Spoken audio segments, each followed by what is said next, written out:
Chers amis, bonjour et bienvenue dans cette émission spéciale finance. Comment investir son argent? Ce sera le thème de cette émission que j'aurai le plaisir d'animer avec le célèbre Mathieu Pini. Bonjour Mathieu. Bonjour Thierry, bonjour à tous. Alors nous allons discuter finance avec Philippe Salmona d'Ever Finance. Bonjour Philippe. Bonjour Thierry, bonjour Mathieu. Bonjour. Et Nicolas Van Den End de Sofidy. Bonjour Nicolas. Bonjour messieurs. Alors, première question, Philippe, les marchés ont vacillé tout l'été. Où est-ce qu'on en est? Est-ce que tu peux nous faire un point marché?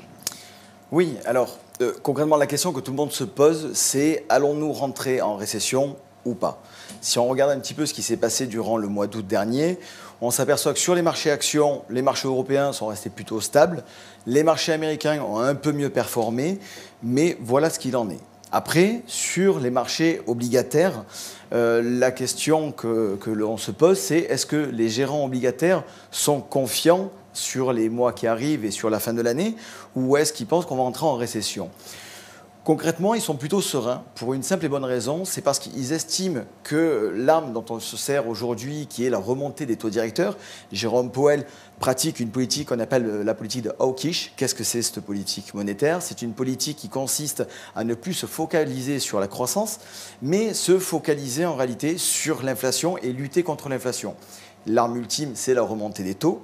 Et les gérants obligataires considèrent que le gros de la remontée des taux directeurs pour l'année 2022 est déjà faite, donc ils sont plutôt sereins à ce niveau-là. Après, il ne faut pas oublier que l'ensemble des marchés financiers, ce sont des cycles économiques et que sur les marchés américains, on a plutôt tendance à avoir eu un cycle qui a été haussier pendant de nombreuses années. Est-ce qu'on est arrivé en fin de cycle ou est-ce qu'on y arrive bientôt? On le saura, il n'y a que l'avenir qui nous le dira. Mais toujours est-il qu'effectivement, plus on avance... Pas de boule de cristal Pas de boule de cristal malheureusement, ça serait plus facile pour nous. Mais disons, plus on avance dans le temps et plus mécaniquement parlant, on arrive vers la fin d'un cycle. Alors, toujours est-il, le ralentissement économique, il est là, il est lié bien évidemment à la guerre en Ukraine, il est lié à l'envolée des prix.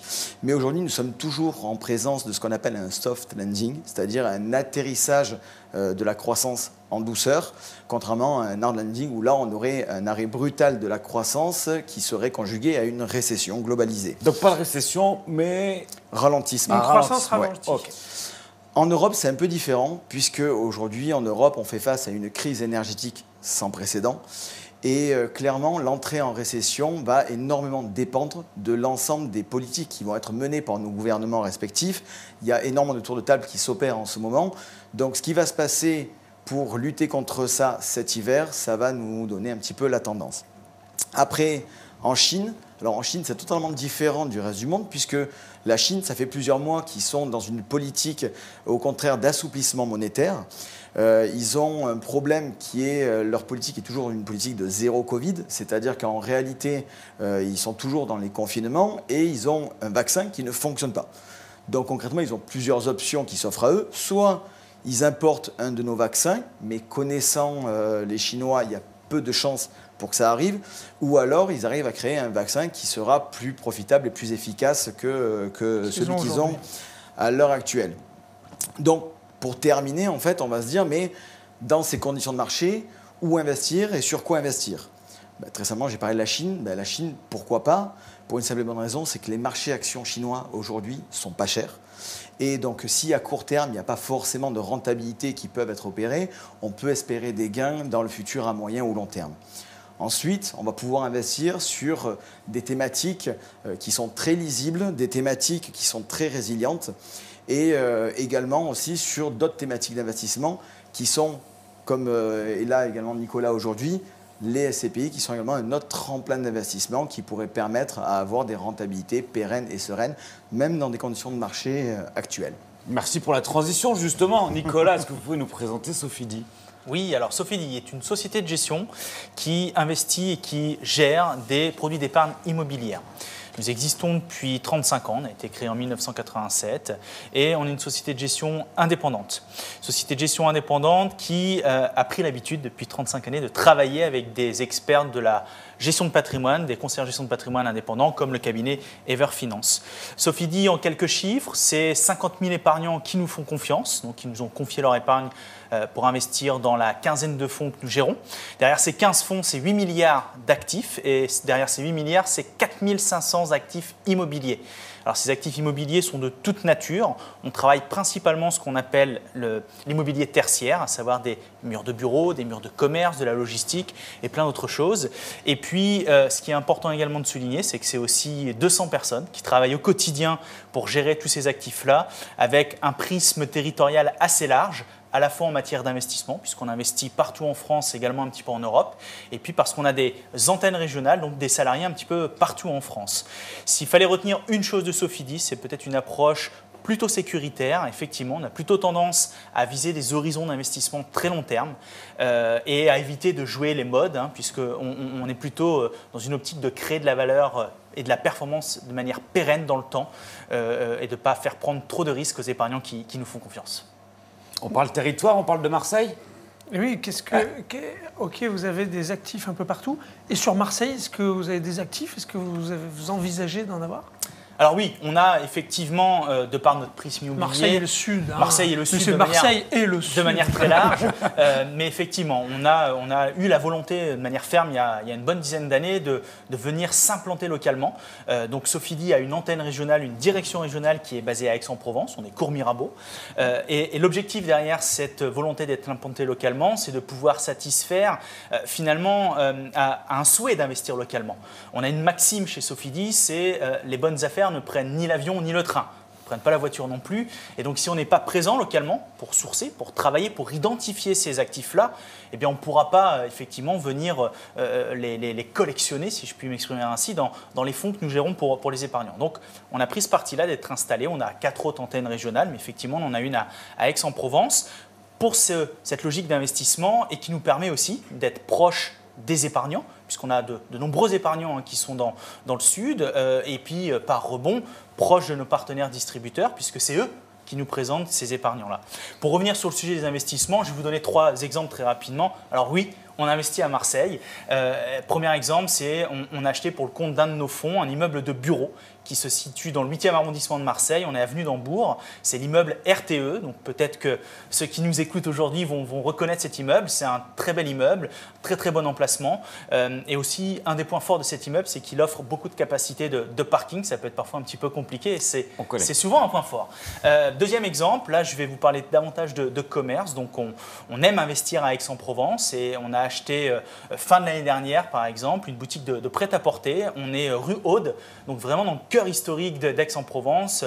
En termes d'emplacement, c'est très bon d'un point de vue commercialité. Bien évidemment, il y a la dimension touristique d'Aix-en-Provence qui renchérit ce critère d'emplacement. Et c'est donc une boutique de prêt-à-porter, comme je soulignais. Et puis, dernier exemple, là, beaucoup plus récent, c'était juste avant l'été, c'était en juin. On a investi dans un immeuble de bureau, dernière génération, complètement aux normes, sur tous les critères, les derniers critères environnementaux. Donc, un immeuble qui se situe à Aix, dans la zone des Milles. Donc là aussi, je pense que c'est assez parlant. Voilà, quelques exemples. On en a d'autres, mais bien évidemment, je ne vous cache pas que le fait, une fois encore, d'être présent localement nous a permis de venir largement optimiser ces investissements locaux. Et sécuriser tout ça pour les épargnes. Et bien entendu, sécuriser. Aux épargnants. Est-ce que, juste, vous avez parlé beaucoup de tertiaire et d'immeubles de bureau, est-ce que l'évolution qu'il y a eu par rapport au télétravail, est-ce que ça a marqué un frein dans les investissements ou pas du tout? Alors ça n'a pas marqué de frein dans les investissements. En revanche, ce qu'on a pu constater, c'est dans l'utilisation. Les locataires de ces immeubles-là, il y a eu quelques évolutions. Alors on pourra en parler pendant des heures, très largement. On a aussi il y a beaucoup de choses, on a vu, lu, entendu beaucoup de choses sur ça, parfois un peu désagréables à nos oreilles, à savoir le télétravail va tuer le bureau. Il n'en est rien, ça fait évoluer la façon dont on utilise, dont on consomme les mètres de bureau. Mais aujourd'hui, je vous confirme que ce marché-là, qui est le marché le plus important en volume de transactions à l'échelle de l'immobilier tertiaire en Europe, reste le marché le plus important et encore très dynamique, et principalement en région. Justement, vous parliez local. Philippe, pourquoi tu travailles avec Sofidy? Sofidy, en fait, moi, il y a 2 mots qui me viennent à l'esprit, c'est l'historique et le sérieux. Concrètement, nous, en tant que gestionnaire de patrimoine, notre rôle, c'est de proposer à nos clients d'investir dans des allocations d'actifs diversifiées et pérenne.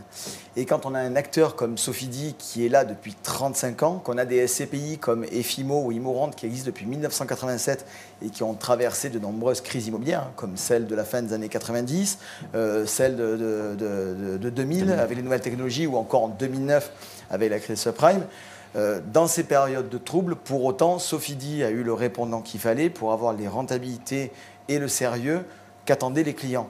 Donc concrètement, pour nous, CGP, proposer ça à nos clients, c'est une évidence. Et donc tout le monde peut acheter des fonds SCPI? Alors oui, ça s'adresse vraiment à tout le monde. Clairement, LEHTV s'adresse à des entreprises avant tout, donc ça serait trop long d'expliquer ça en détail, mais il y a un intérêt aujourd'hui à ce qu'une entreprise achète par exemple une SCPI en démembrement, c'est-à-dire qu'elle achète l'usufruit et que le chef d'entreprise achète, lui, la nue propriété. Après, pour donner un champ plus large, il faut savoir qu'on peut acheter des SCPI de diverses manières. On peut les acheter par des versements périodiques mensuels. On peut les acheter par le levier du crédit, comme on le ferait pour acheter un appartement qu'on louerait par exemple. Ou alors, on peut également acheter les SCPI en cash. Donc, très simplement, si on regarde un jeune actif qui voudrait justement être en création de patrimoine, il va plutôt acheter les SCPI en mettant une prime programmée. Après, on peut avoir une personne qui va vouloir se diversifier dans l'immobilier, mais sans avoir les contraintes de louer les appartements, etc. Et dans ce cas-là, il va avoir tendance à aussi acheter des SCPI. On peut avoir une personne également qui va être à la retraite et qui va vouloir avoir des revenus complémentaires. Tout simplement, il va plutôt les acheter en cash généralement et percevoir directement les revenus que ça génère. Ou encore, on peut avoir une personne qui va avoir du patrimoine immobilier, sauf qu'il a le souhait de rendre un peu plus liquide son patrimoine immobilier en vue de transmettre son patrimoine. Et donc là encore, la SCPI, c'est un investissement à faire. Une solution. Je retiens donc pas de récession, mais un ralentissement de croissance. Je retiens des investissements en Chine parce que c'est pas très cher, c'est une bonne opportunité. Et puis le secteur de la SCPI qui est porteur et surtout régionalement où il y a des intérêts à travailler sur ce marché. Merci Nicolas, merci Philippe. Merci Thierry, merci Mathieu. Merci pour cette émission spéciale. J'espère que vous aurez trouvé des pistes d'investissement intéressantes, chers amis. On vous dit à la semaine prochaine.